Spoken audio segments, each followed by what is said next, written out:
Hey everyone, welcome to Fast Experience. So I'm going to do a little video of the Quattroporte 2011. It's the S version with the bigger 4.7 V8. So it's about 435 horse.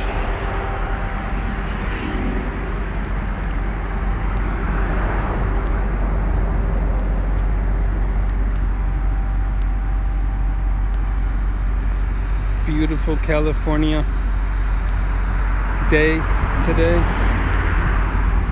It's chilly, but still people are out enjoying the day.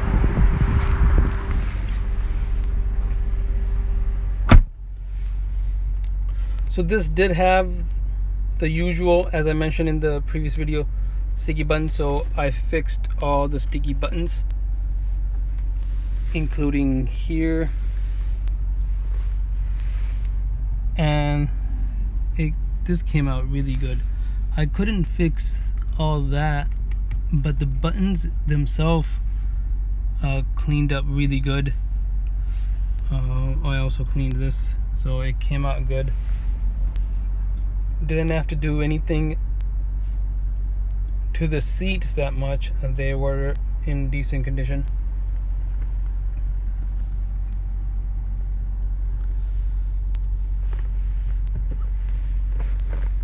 So I have the sport mode on, and we can go for a little drive.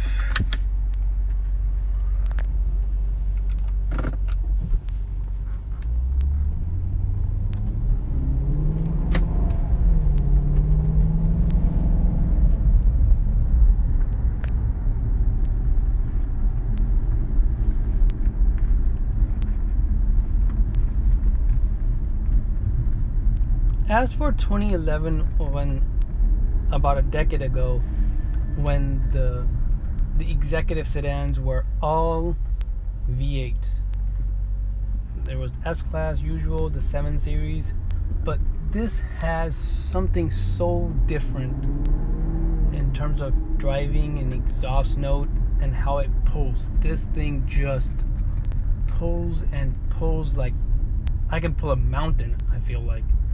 So much torque everywhere, and I don't have to be in a lower gear.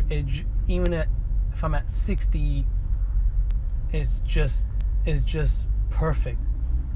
There's no other way to describe it. It's so perfect and linear the way it drives. So I'm glad that it's got a V8 instead of a twin turbo. Like today's Quattroporte, they have a twin turbo. It's good. It's got 523 horse, but I don't know if the exhaust will be like this. It's gonna have something missing.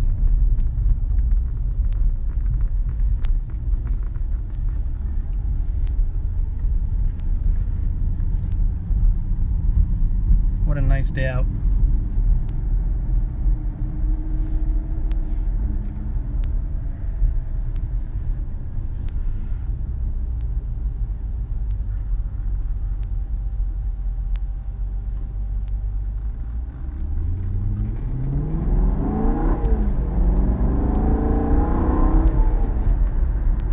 Red line is about 7,500. That's actually really good for a sedan. 8,000 RPM is a holy grail. My car revs to 8 grand or above 8 grand. Some Ferraris nowadays, there are some 9 grand, but 8 grand and above is just awesome. There's so much revs to play with if the car revs to 8 grand. So it being 7,500, I think it's great. In terms of, if I compare this to the Grand Sport, Grand Sport is just totally different with the transmission, and it's just a little bumpy. It's a stiff ride. It's expected to be something like that. Should have a stiff ride. This, on the other hand, is just perfect. It's got perfect amount of sport and comfort into it.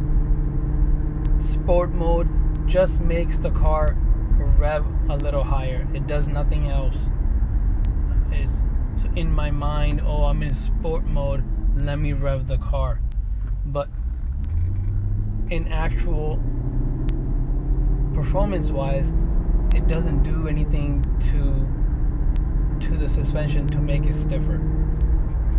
So it's got perfect amount of sport and comfort for this level of car. I don't think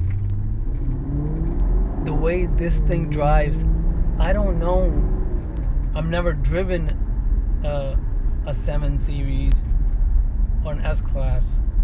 I had a CL, but the driving dynamics, it wouldn't be able to match the presence, the stares. You know, everyone stares at the owner or whoever is getting out. So that cannot be had with the 7 Series or S-Class. And it has to be, to make it fair comparison, it has to be a 2009, 10, 11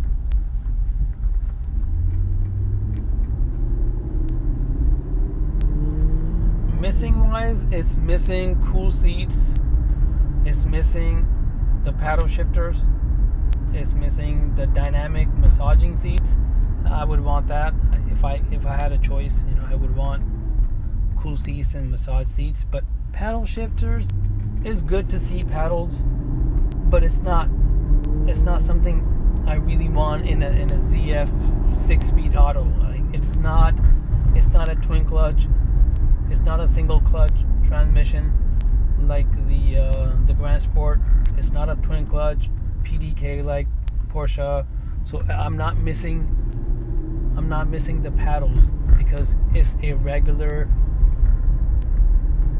automatic. It's just a automatic with a manual mode. People get stuck up on different terms they use about the car being an automatic with manual mode. It's got 2 transmissions. No, there's no such thing as car having 2 transmissions. This thing has an ZF 6-speed, like today's car, you know, it could be 8-speed or whatever, but it's just an automatic that I can put in manual mode and control the gears. It's not doing anything else.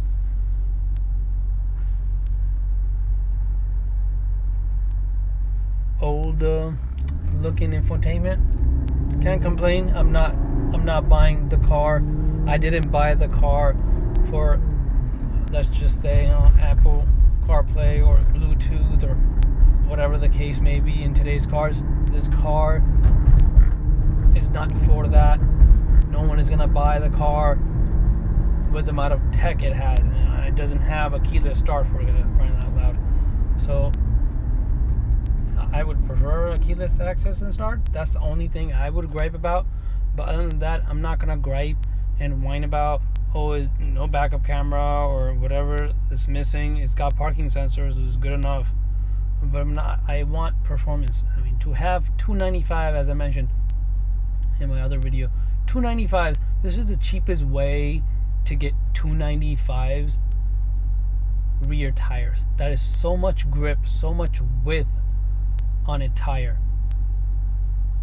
I remember the Porsche I had, the Cayenne GTS 08, also had the 295s even at the front. So this is my second car to have the widest tire in, and that's something I like.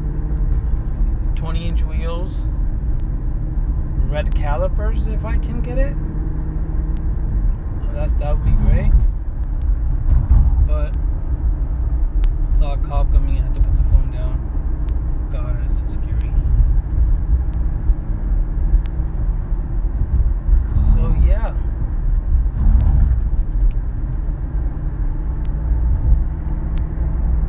Driving this car is, oh my god, it's just perfect. The other day I had to merge in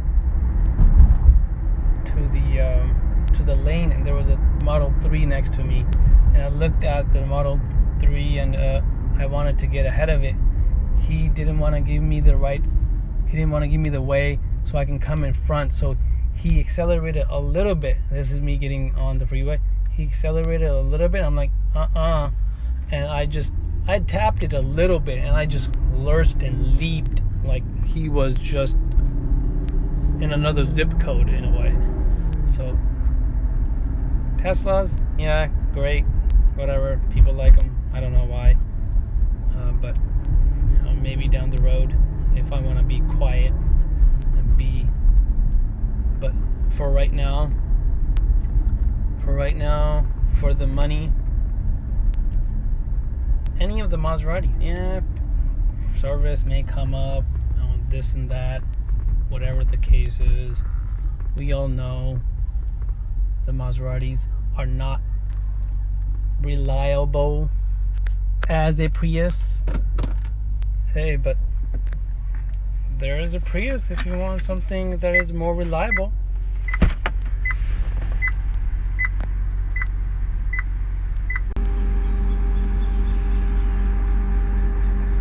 These badging looks so beautiful on the quarter panel. Only Maserati does that. It's so great.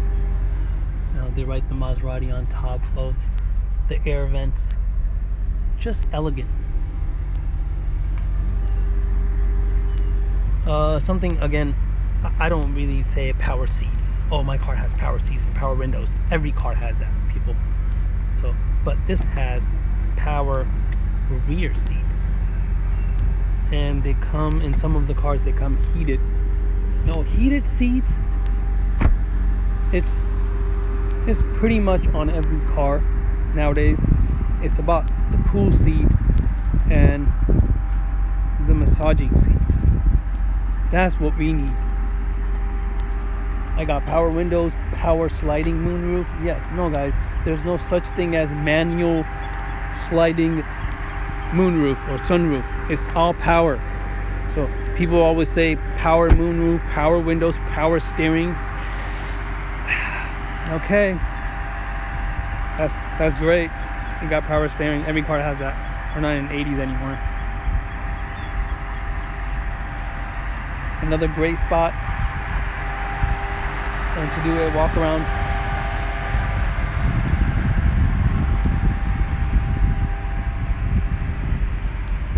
I always wanted the newer revised version of the Quattroporte. I had a 20 actually. I had a 2008 model, same design.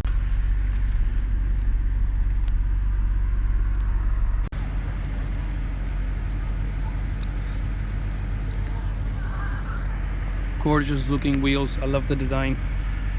They have another design also, same, they're 20-inch also, but I like both.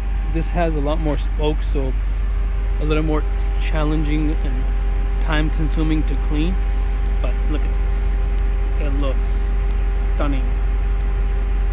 For Zeros, again, I would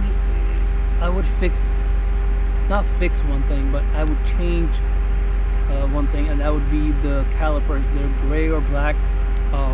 There's a company that paints the calipers. They give me a quote for $600, so they can paint them in red or any color, and that would just pop. Red calipers will look it'll just enhance. This is not the car that I would put aftermarket wheels. This is not the car to put aftermarket wheels, but you know, if I can do that, that'd be perfect. Another unique thing of the Quattroporte is the door handles. They do not move. They're just, you pull and it just unlocks. There's a little button right there, and that's, so just pull that and then pull the handle, so the handles do not move.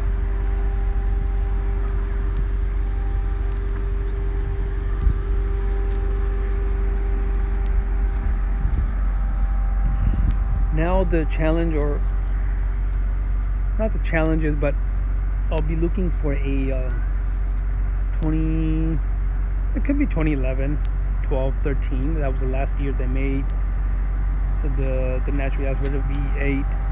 The 2013 was the last year. The 14 that came with the twin turbo. So 2013, any color, any interior, exterior, but I want the GTS. It's got the suede insert, and it looks stunning. I want some sort of contrast stitching, so some of the cars they have, like this part right here, will be contrast like in red or any other color, so that would be nice. Maserati clock, I like that. It's great.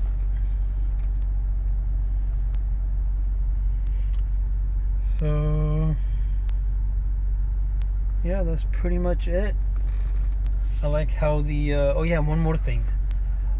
Personally, the seat comfort on something like this is important. So you'll see right here that it's a little, it looks like a bulge from right here. You can see like on a seat when we have the lumbar support, this part is a little out, so my head wraps around it.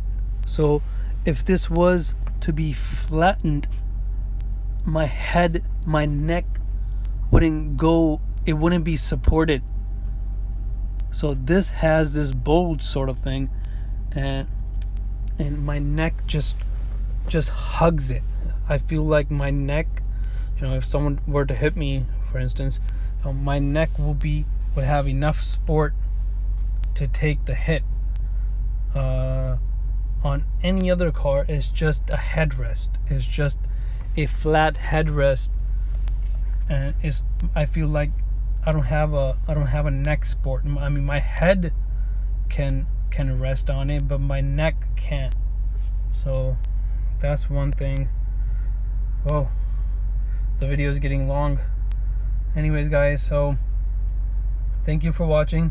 Make sure to like it, subscribe, tell me what you want to see. Yeah, it'll be great if you guys can share so I can get subscribers. That would be great. So yeah, let me know, make some comments, let me know what you guys want to see in the future. And to borrow words from Mr. JWW, ciao.